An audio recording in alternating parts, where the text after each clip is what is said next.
Hi and welcome to a weekly outlook. This is Kim speaking on Tuesday the 11th of September. Sorry, a bit late today this week getting this update out, but all the same, there's a few things I wanted to run through today for the beginning of the week. Firstly, actually, before we look at the main currencies, one thing I noticed on there's a website on the CME website which gives us the probabilities for Fed increases.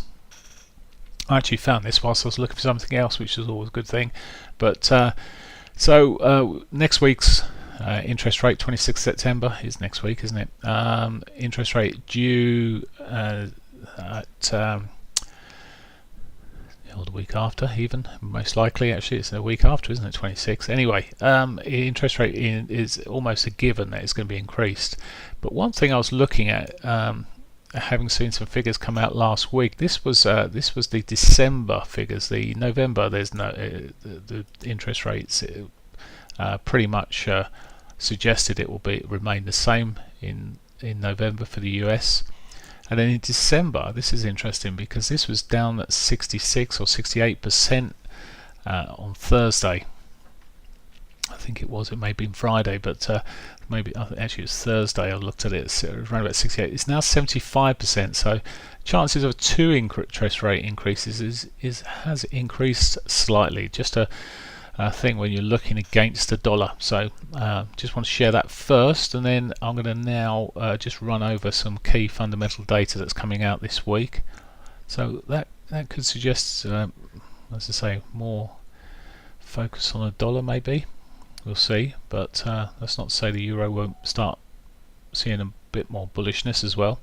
Right, I wanted to look at, there we go, he says, that's the one.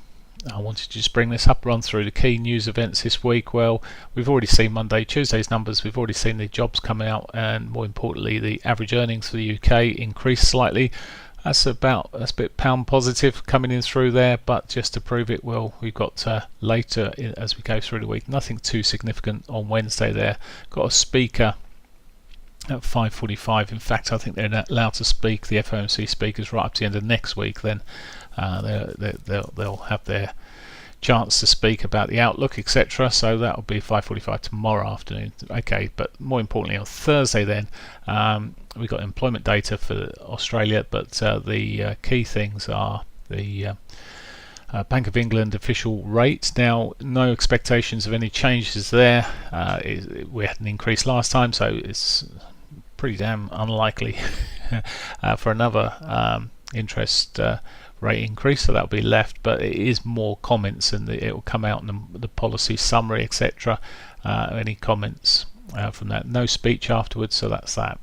And then later in the in the early afternoon, there at 1:30, we've got the ECB press conference coming out. So this, I mean, there's sort of muted comments of expected a tougher stance on monetary tightening now for the European region. We'll see what that comes to in Draghi's press conference at 1:30 and leading up to that. So quite a lot coming out there on Thursday, or two big factors, but although the initial one may be a bit of a damp squid, to be fair, bearing in mind there's no changes expected, it's much more what they say.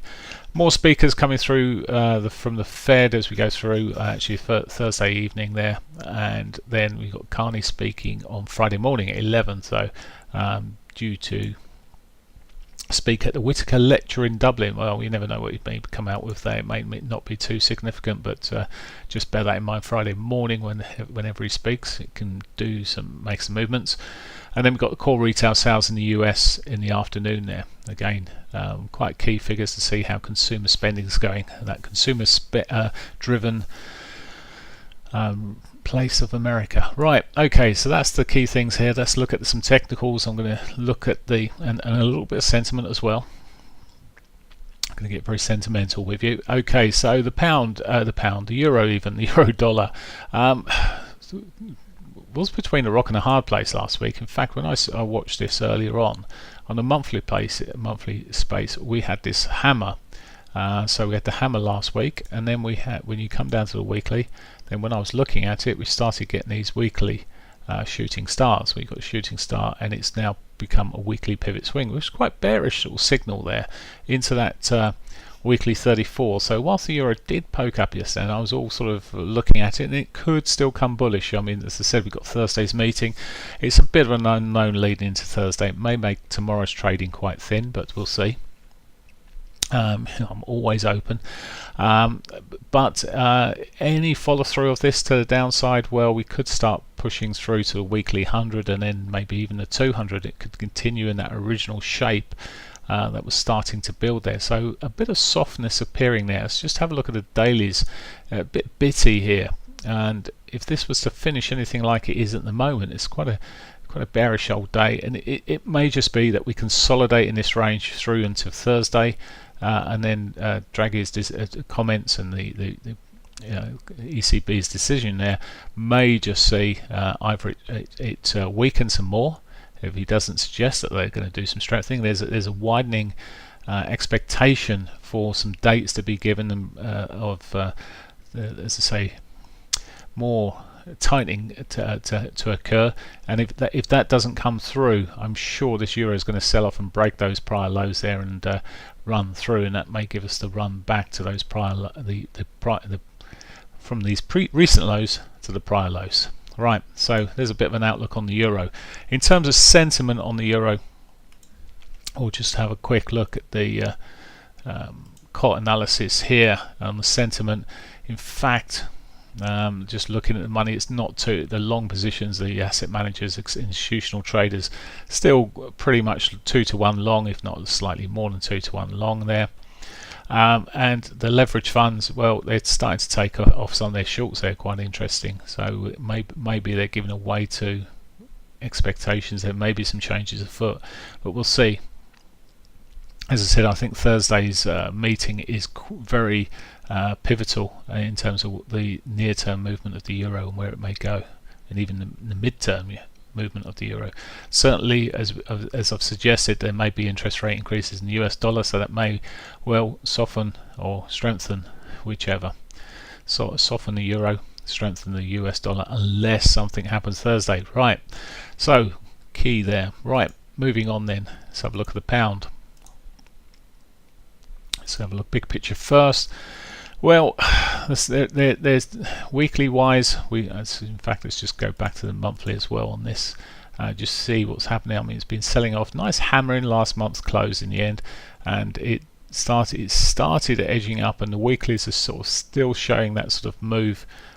Positive at the moment. It's stuck in there into the weekly 100 at the moment. It's pitched into that. Coming back down to the dailies then, so that was this morning's high. It's pitched into that. It's still looking with possible positive Brexit negotiations or dealings happening. Again, yesterday suggested that an agreement would be made in the next 6 weeks or so, which would suggest it could be a positive outcome for the pound there. Interesting actually on the pound, and I'm looking at sentiment. I'll just look at some of the retail sentiment. I just want to bring the retail sentiment into play for a moment here and look at what's happening with the pound. The pound was, in fact, I'm going to bring it right down to this one here. This is on our website with different sentiment providers. Now this was down to 80%, I say down to, only 20% shorts, 80% longs last week. Very bullish outlook by the retail traders, whom are normally wrong. No surprise here to see that being unwound. It's already sort of around unwound 17% or so. In fact, it might have been plus 80. It's 81, I think, at one stage. So it's already been unwound, these long positions, as we're barely moving there. Okay, some of them may be quite profitable, but there's still a lot of long positions well underwater there, so we'll see. But that may come to pass, that we may see a bit more strength coming through on the pound there. Just going back to the euro, quite neutral at the moment. Right, neutral with marginal bullish bias. Looking then at, actually, let's just look at the sentiment for the pound from the big boys. Let's get rid of that one. And the sentiment for the big boys here, just check out the pound. Yep, got the pound. Big money, well, a few more shorts, few more longs. Okay, net negative there slightly. It's still a 2-to-1 negativity factor from the asset managers there, the institutional money. Hedge funds, they've reduced their short positions slightly, increased the long, so an overall net move to, move towards long positions, but slightly more bullish flavour going in point there. But in the main, we're still, they remain quite bearish, both of them, or pretty bearish, as you can see from the picture below here, how the money goes there. But we may be, they're slow to move or react, particularly the asset management money, and if something was starting to happen with Brexit, maybe we'll see a quicker movement. Right, so dollar yen, big picture. I said this last week about consolidation. Well, it's just carrying on with this consolidation at the moment. It's being used very much for price action for risk off. When the risk comes off, we're seeing money running into the yen, big sharp movements into money into the yen there, and when the risk is back on, we're seeing traders are starting to get risky again. In other words, we're seeing money coming out of the yen, and we're seeing this happening here. So at the moment it's pushing up pretty much on the dailies. It may still have more upside here.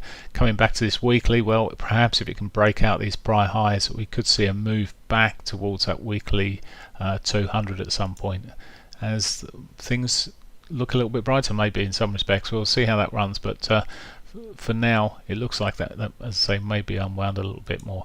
But you never know with Trump, etc. He does like to throw a spanner into the works. Okay, Aussie dollar. I've been pretty bearish on this for quite some time, and well, it proved itself again last week. It's still in this sort of expansive move to the downside. It's still pushing down there. It's broken the prior lows there. This last week's pushed on beyond those prior lows, and it does look pretty weak. Even here, it's consolidating. There's quite a lot of momentum with this move. Has got a weekly pivot above. Any reversals, short-term reversals, may run into that, and it may even be a half decent point to be shorting it from. But you know, you just look at this as classic when a market is particularly weak, and the Aussie is particularly weak at the moment. Now there is some news out this week which may change that a little bit and give it the pitch it needs up.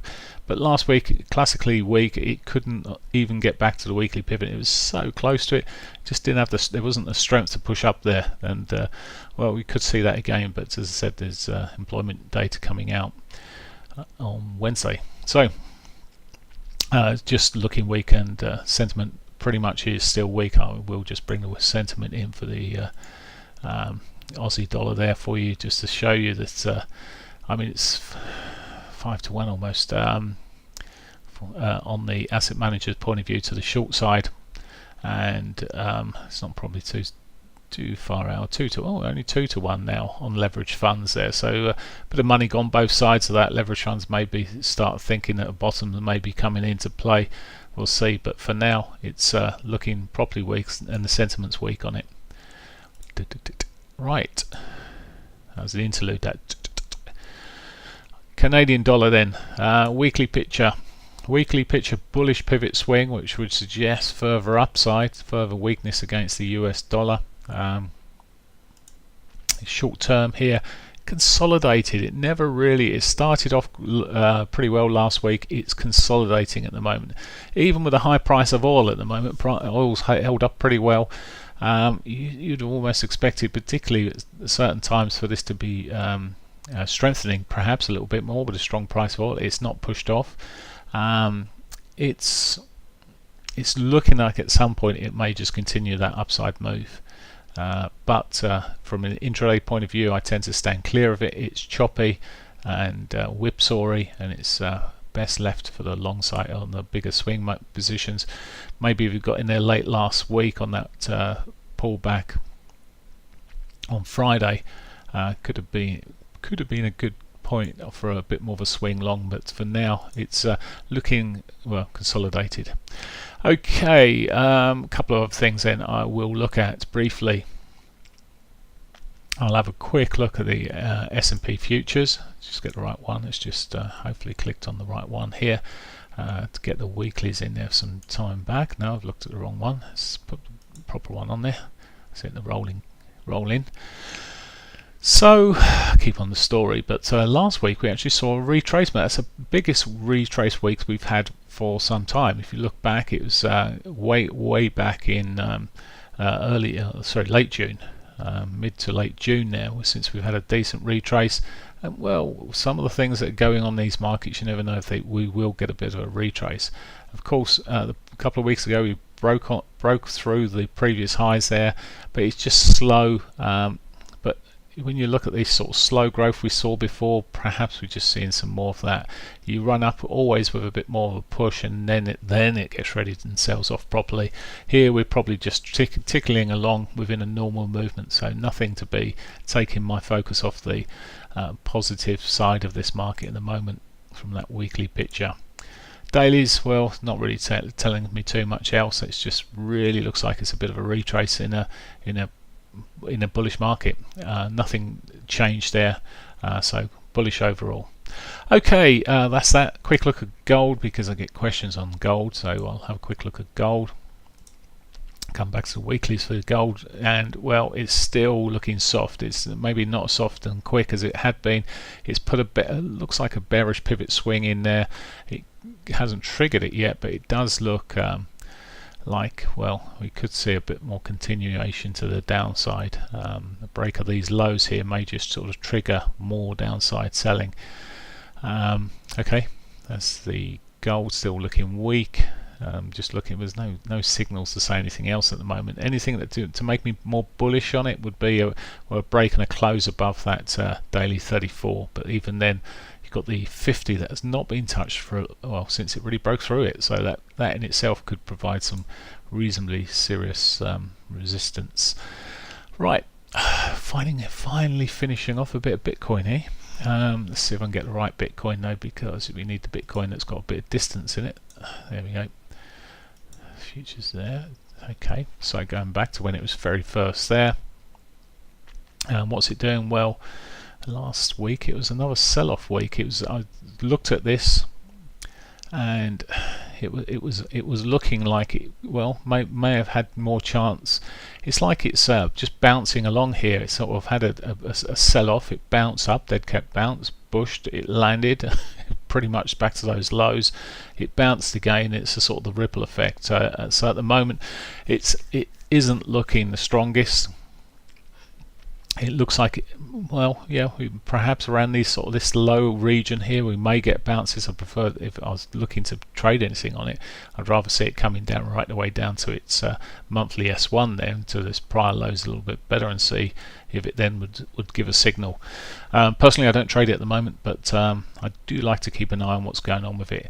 It is almost like a pure factor against the US dollar in a sense, so it's you're looking at it against the US dollar. Bitcoin doesn't have the same variables in it, no interest rate increases or anything else to throw any wobblies in there, so it's almost in a purity.